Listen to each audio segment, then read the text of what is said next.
Well, good evening, everyone. I am Ryan the Wine Guy. This is the Wine Review, bringing you Cabernet Sauvignon from California, out of Acampo. Sold and bottled by Toasted Head, so it is Toasted Head Barrel Aged 2014. This is the bottle. And look at that. It's a bear breathing fire. Or is it a fire breathing bear? You decide on that. So, with this wine, this 2014, Toasted Head is named for the age-old practice of toasting barrel heads with fire, which is what helps to create the distinct toasted flavor in all our wines. Our medium-body Cabernet showcases flavors of blackberry, cassis, with hints of clovers and vanilla, finishing with soft, subtle tannins. 13.5% alcohol. You're looking at it on sale, I would say $8.99 or $9.99, but you might probably buy this for around $12, but I would easily say it's almost guaranteed to be on sale. Here's the wine. A really just great looking wine. I especially love the bear on it. Bears are one of my favorite animals. I love bears, especially if they breathe fire. So, if I enjoyed this wine, I would definitely be sure to be looking for more Toasted Head wines. I know they make, along with Cabernet, they make a red blend, they make a Merlot, they even make a Chardonnay. That might be interesting to try. I'm not big on Chards, but if it sounds like something I might enjoy, I might try it for you all. And they might make some others, but I don't think we sell them. So we pretty much just sell those main ones: mixed, Cab, Merlot, and Chard. But anyway, I look forward to reviewing this for you all, and we will start off at the nose.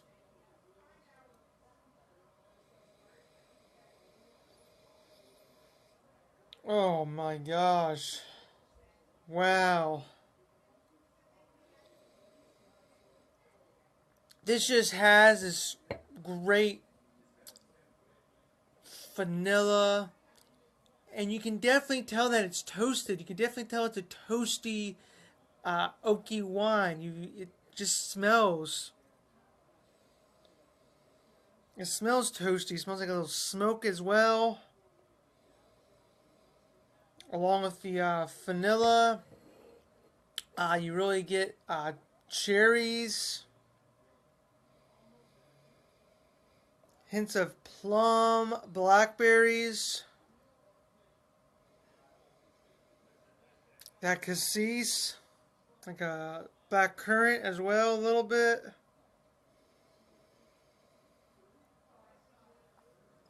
It really does smell like, it really does have like that toasty smokiness on it. It really does smell. I almost kind of get a hint of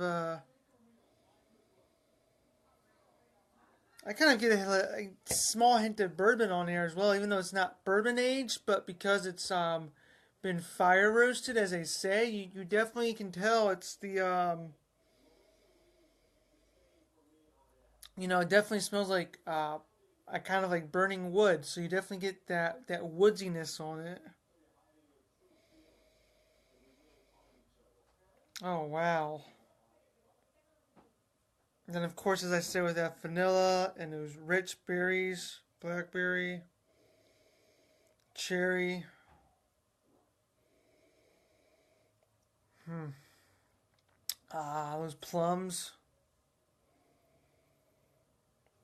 Uh, and I know I kind of just said that, but I'm just kind of reviewing a little, just to sort of really give you all the idea of what's really going on here on this nose.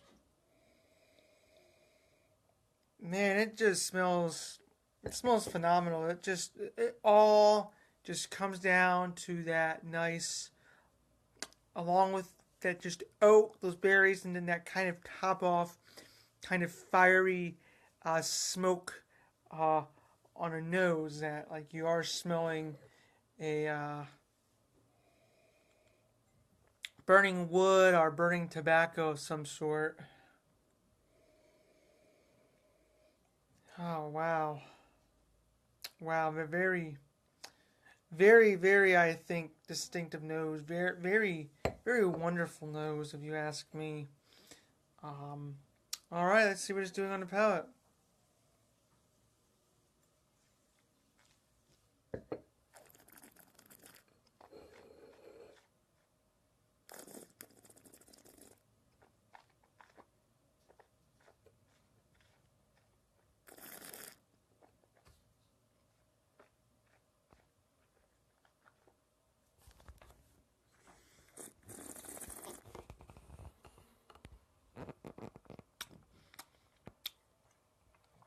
Wow, wow, very just.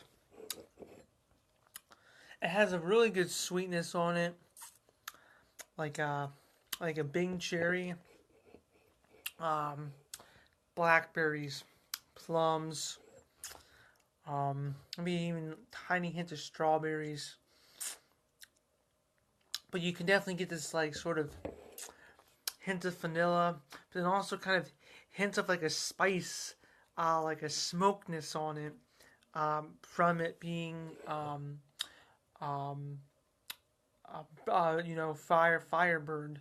So it definitely kind of gives you this campfire style, like maybe you have cooked like a a burger or a sausage, um, and you're out camping and you're cooking some meat over a fire. Kind of gives you that kind of roasty, toasty flavor to it. And I mean, not that I'm saying it tastes like meat, but it definitely gives this kind of campfire sort of taste on it. Very good. Um, and then of course you get that vanilla, um, slight hints of cocoa.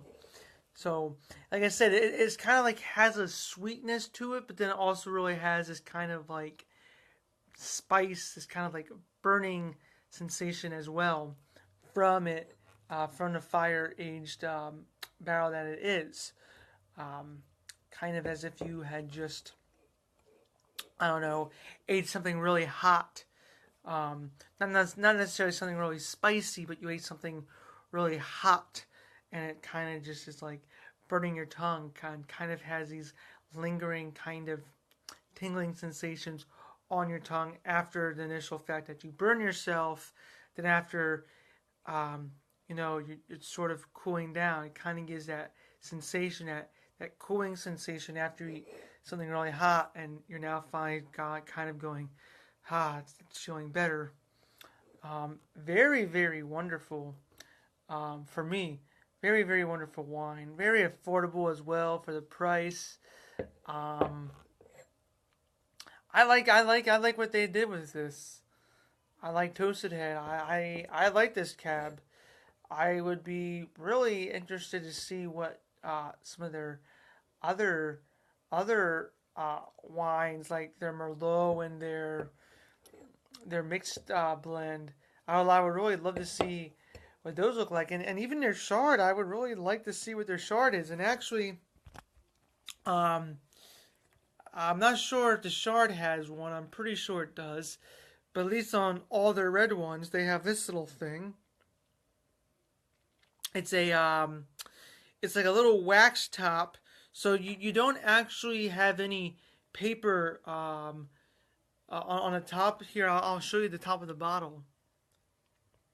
So notice how there's nothing that you would really have to like screw the top off. All you do is you put the corkscrew in and pour the cork out, because they have this guy to sort of keep it fresh. So there's no top wrapper, and they do that even for their shard too. So I believe their shard has this, although their shard is kind of yellowish or gold for it being a shard, or maybe it's green. I can't really tell. When I do the shard, I'll show you all what that one looks like. But yeah, so their Merlot and their red blend, along with this cab, have this little guy. So a very, very different way, kind of like that one wine I showed where you twisted it off and then you sort of pop the little top and there's no cork. Very unique way, I think, of making it a wine. I think it's just very. I mean, granted, this one does have a cork, so you do have to use a corkscrew or automatic cork opener, like I use an automatic cork opener. But still a very unique way, and I think it's just trying to show you something new, like, hey, this is, you get to say this little wax figure for a souvenir or something. Now it comes down to the rating of the wine. All in all, hands down, flavors are there. I still am kind of tasting kind of that spice, that kind of smokiness on it, sort of lingering in my mouth. So it still feels like I just maybe, like I said, not necessarily ate something spicy, but ate something flavorful and something that was hot that like burned myself. And so I'm still getting that flavor from it. The fruitiness is gone, but that toastiness, kind of like a toasty almond as well. Sort of nut. I also forgot to mention that I got in that wine that I also think is on the nose. Kind of after you let it open a little bit, you kind of get like a little toasty nut on there from it being toasted, and a little toasted almond. That's kind of what I think it is, like a toasted almond sensation afterwards. It's a 2014 Cabernet Sauvignon. So with that, ideally this would be a perfect 5 out of 5. But of course, 2014 is 2016, which means it was probably released sometime last year. I would like to see what this vintage is doing in another 3 years. I would really like to see what it's doing in another 3 years, probably up to 5. I don't know if I would really go much up to 5, but I would like to see what it's doing in another at least 3, 2 at the earliest, but at least 3, and probably 5 at the most. But I would say 3 would probably be the cutoff. So 2017 would be 3 years from the vintage, but 3 years from now, 2019 will be 5 years from the vintage itself. So I would like to see overall what we'll be doing after 5 years of the vintage grape, especially with the way it was made. So with that, I'm going to give it a 4.5 out of 5.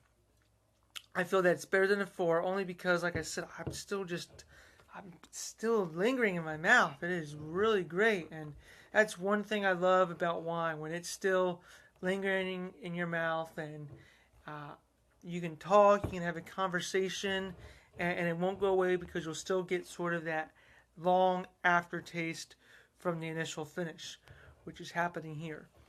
So 4.5 out of 5, toasted head, barrel-aged Cabernet Sauvignon. Here it is one more time. And all their reds look the same.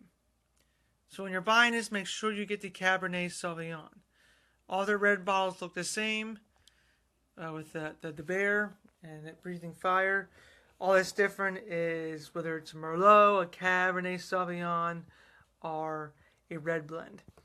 So be sure to pay attention to that when you're buying it. And then, of course, the Chardonnay is easy to spot because it's a completely different color. Like I said, it's like a kind of goldish yellow. So with that, everyone, it's been great reviewing Toasted Head with you all. I've found another Another good cab that I like, and another good winery that I would like to explore further. Try their other things. That's the thing about wine that I like. If you find a winery that you like, chances are you'll probably like some of their stuff. If you found one that you really haven't liked, like that one I did yesterday, Gerard Bertrand, when I had to come up with a whole new one from Trapiche, which I love Trapiche. I don't think I ever will try another Gerard Bertrand again. So unfortunately, that wine yesterday failed. But this one, this Toasted Head, they got potential for me. They got potential for me for being on my list of wineries I really enjoy.